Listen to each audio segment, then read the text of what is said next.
So welcome to my channel. Today we are coming to talk about catch mapping techniques. So what is catch mapping techniques?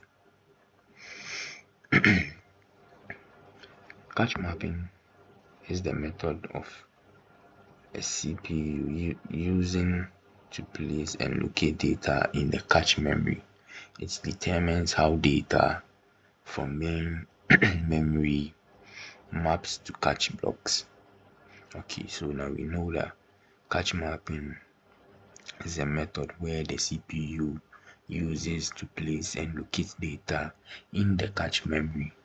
Okay, so why does cache mapping matters? One, it improves speed of data access. So with cache being the second memory in the CPU that is fast to access data, it improves data of access, the speed of access here. So which means that in memory accessing, cache improves speed for accessing data. Okay, it reduces cache misses. So in cache mapping, cache mapping helps reduces misses where data from the CPU pass through the cache does not miss. So now boost overall performance. Now in using cache mapping, it also boosts the performance of the CPU where smooth data is being transferred from the cache through the memory to the D. So now let's go to cache mapping techniques. Now we are going to talk about the techniques used in cache mapping. Direct mapping. In direct mapping, each memory block maps to exactly one cache line. Simple, fast, but has high conflict misses. So with this technique, we can actually know that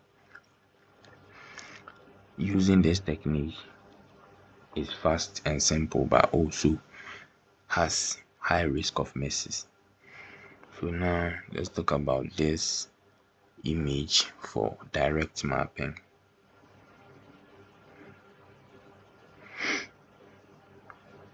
So now when we look at this image,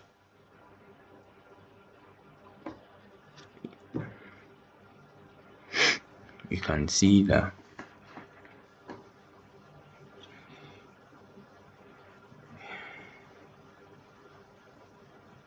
when we look at this image,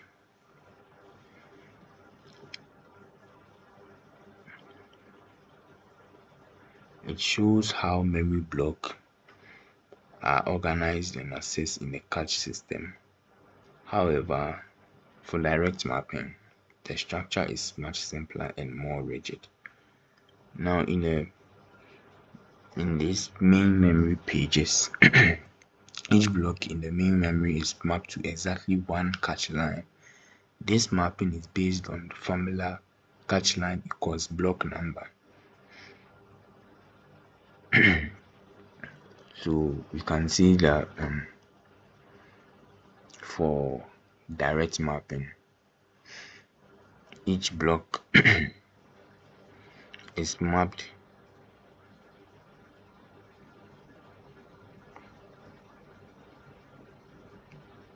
we can see that blocks are organized and accessed in the cache system, and it's also fast to use.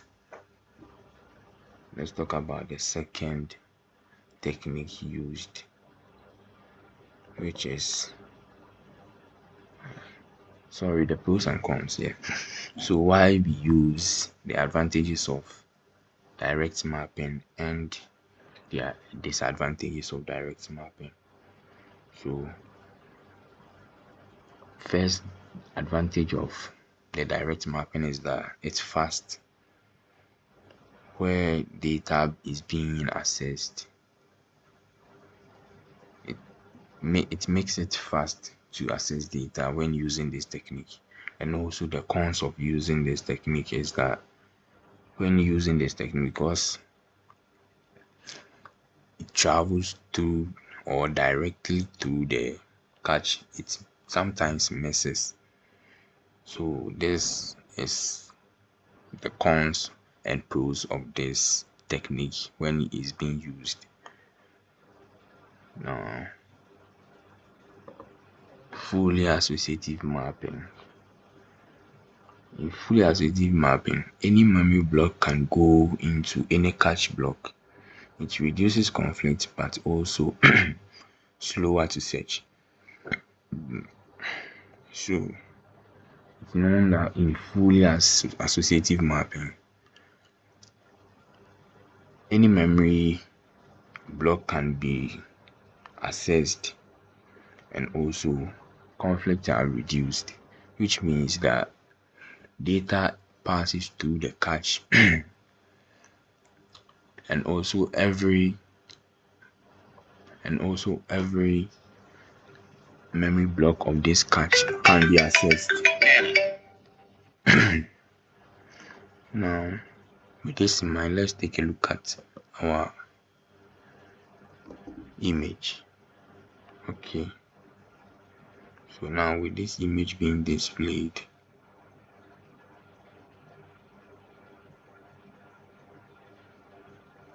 okay,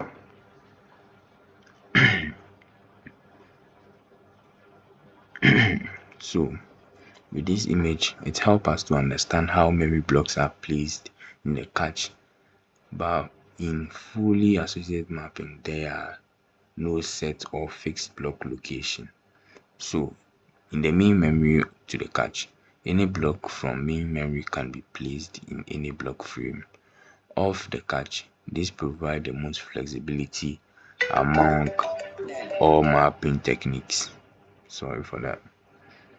Now for the cache logic control, when the CPU requests data in this image you are looking at, when the CPU requests data, the cache control logic must compare the tag of the incoming address with every block tag in the cache to find a match.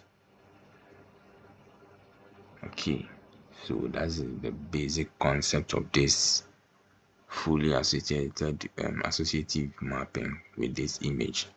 Now let's take a look at its pros and cons. Every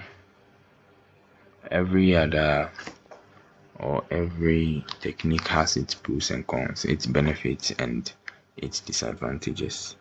So let's take a look at it also, pros and cons. Okay, so the pros and cons. Now for the pros and cons of the fully associative mapping. For the pro is that few caches misses and it's also flexible. So when using the fully associative mapping technique, there are few misses of data or instructions and it's also flexible to use. But for the cons, it's expensive, it has expensive hardware and also slower lookup time. So in the cons for the fully associative mapping, the hardware for this technique is very expensive. Yeah, so with that, let's set on our next technique, which is the set associative mapping. So in set associative mapping, it is known that it's a hybrid of the first two, which means cache is divided into two sets and a memory block maps to one set but can go into another block in that set.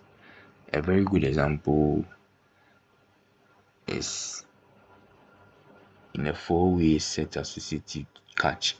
Each set has 4 blocks. Okay, so with that being said, let's take a look at our image to get further understanding. Okay, so with this image, this diagram represents a set associative mapping, correct, which is a hybrid between direct and fully associative mapping. So now in the memory or main memory to the cache, in this method, this cache is divided into multiple sets and each contain multiple block frames. Block placement rule. So with this set associative mapping has a rule, which is what? When the CPU requests a memory block, we calculate the set number using this formula. So it has a formula when calculating this or when using this set associative mapping, which is set number equals main memory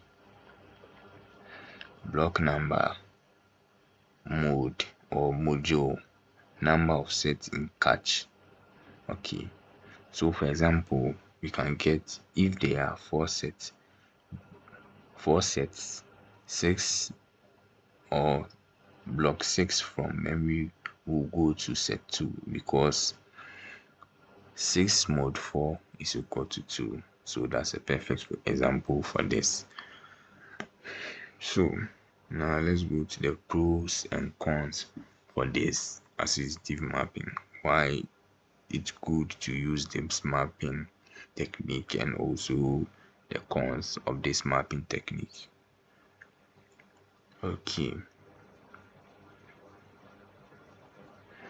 so the pros and cons of this mapping technique.